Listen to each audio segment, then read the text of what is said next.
പിശാശ് എവിടെന്നാ വന്നേ? ദൈവത്തിന്ന്. ശരി, ഈ ലോകത്ത് തിന്മയുണ്ടോ? ഉണ്ട്. എല്ലായിടത്തും തിന്മയുണ്ട്. ദൈവമാണ് ഇതൊക്കെ സൃഷ്ടിച്ചിരിക്കുന്നത്, അല്ലേ? അതെ. അപ്പോ തിന്മയെ സൃഷ്ടിച്ചതാരാ?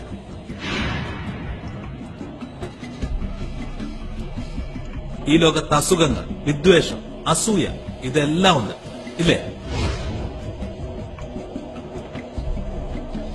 അതിനെയൊക്കെ ആരാ സൃഷ്ടിച്ചേ?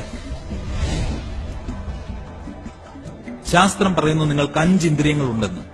അതുള്ളതുകൊണ്ടാണല്ലോ നിങ്ങൾക്ക് കാണാനും കേൾക്കാനും ഒക്കെ കഴിയുന്നത്. എന്നാ പറ, താൻ എപ്പോഴെങ്കിലും ദൈവത്തെ കണ്ടിട്ടുണ്ടോ? എപ്പോഴെങ്കിലും ദൈവത്തെ കേട്ടിട്ടുണ്ടോ? ഇല്ല. എപ്പോഴെങ്കിലും തൊട്ടിട്ടുണ്ടോ? മണത്തിട്ടുണ്ടോ? അനുഭവിച്ചിട്ടുണ്ടോ? ഇല്ല സാർ.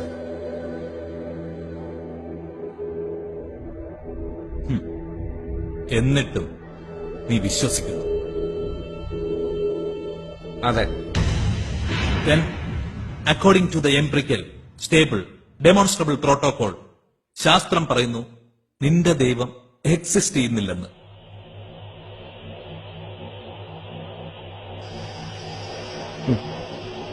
ആരെന്നാ പറഞ്ഞാൽ എനിക്ക് എന്റെ വിശ്വാസം മാത്രം മതി സാർ.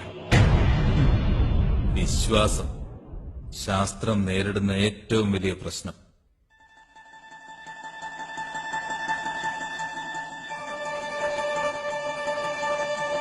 സാർ, യെസ്, ഞാൻ ഒരു കാര്യം ചോദിച്ചോട്ടെ. ഈ ചൂടെന്ന് പറയുന്ന അവസ്ഥ ശരിക്കും ഉണ്ടോ?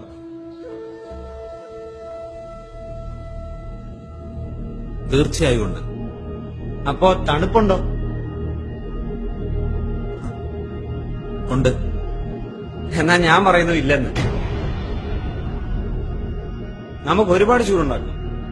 Super heat, mega heat, white heat, ഇല്ലേ ചെറിയ ചൂട്, അല്ലെ ചൂടില്ലായ്മ. താപനിലയ്ക്ക് 458 ഡിഗ്രി താഴെ വരെ നമുക്ക് പോകാം. പക്ഷേ അതിന് തണുപ്പെന്നല്ല പറയുന്നത്.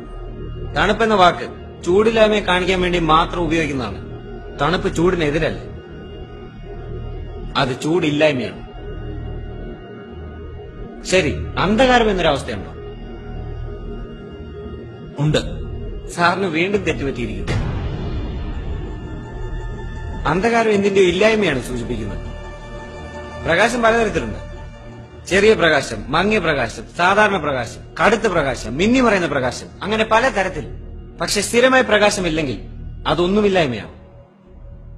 അതിനെയാണ് അന്ധകാരം എന്ന് പറയുന്നത്. അപ്പൊ ശരിക്കും പറഞ്ഞാൽ അന്ധകാരം എന്നൊന്നില്ല. ഉണ്ടായിരുന്നെങ്കിൽ പ്രകാശത്തെ കൂടുതൽ പ്രകാശിപ്പിക്കുന്ന പോലെ അന്ധകാരത്തെ കൂടുതൽ ഇരുട്ടിപ്പിക്കാമായിരുന്നു. പക്ഷേ അത് സാധ്യമല്ല. So what is your point? നീ എന്താ പറഞ്ഞു വരുന്നത്? ഞാൻ പറയാൻ ഉദ്ദേശിച്ച ഒരു ചെറിയ കാര്യമുള്ളൂ സാറേ. സാർ ഇത്രയും നേരം പറഞ്ഞത് മൊത്തം മണ്ടത്തരാണ്. സൈലൻസ്. ശരിയാ, മണ്ടത്തരവാ. തെളിയിക്കാവോ? ദൈവത്തെ അളക്കാൻ കഴിഞ്ഞ എന്തോ ഒന്നായിട്ടാണ് സാറ് കാണുന്നത്. പക്ഷെ അത് അനന്തമാണ്. നമ്മളെ കൊണ്ടൊന്നും അളക്കാൻ സാധിക്കില്ല. ശാസ്ത്രത്തിന് ഒരു ചിന്തയും വിശദീകരിക്കാനും ആവില്ല. സാറ് തന്നെ പറ, സാറ് വിശ്വസിക്കുന്നില്ലേ മനുഷ്യൻ കുരങ്ങിൽ നിന്നോ ഉണ്ടായെന്ന്? Evolution process. സാറിന്റെ സ്വന്തം കണ്ണുകൊണ്ട് ഈ എവല്യൂഷൻ പ്രോസസ് കണ്ടിട്ടുണ്ടോ? ഇപ്പൊ ജീവിച്ചിരിക്കുന്ന ആരെങ്കിലും ഈ എവല്യൂഷൻ പ്രോസസ് കണ്ടിട്ടുണ്ടോ? ഉണ്ടെന്ന് തെളിയിക്കാൻ പറ്റിയിട്ടുണ്ടോ? അപ്പൊ പിന്നെ സാറ് പഠിപ്പിക്കുന്നത് സാറിന്റെ വെറും തോന്നലുകളല്ലേ, തെളിയിക്കപ്പെടാത്ത കള്ളത്തരങ്ങളല്ലേ? ഈ ക്ലാസ്സിൽ ഇരിക്കുന്ന ആരെങ്കിലും ഈ സാറിന്റെ ബുദ്ധി കണ്ടിട്ടുണ്ടോ? ആരെങ്കിലും സാറിന്റെ ചിന്തകളെ കേട്ടിട്ടുണ്ടോ? തൊട്ടിട്ടുണ്ടോ? ആരുമില്ല. അതുകൊണ്ട് according to the empirical stable demonstrable protocol സാറിന്റെ ശാസ്ത്രം പറയുന്നു സാറിന് ബുദ്ധിയില്ല, വിവേകവും ഇല്ല. പിന്നെ എന്തിനാ സാറേ സാറോട് പഠിപ്പിക്കുന്നത്?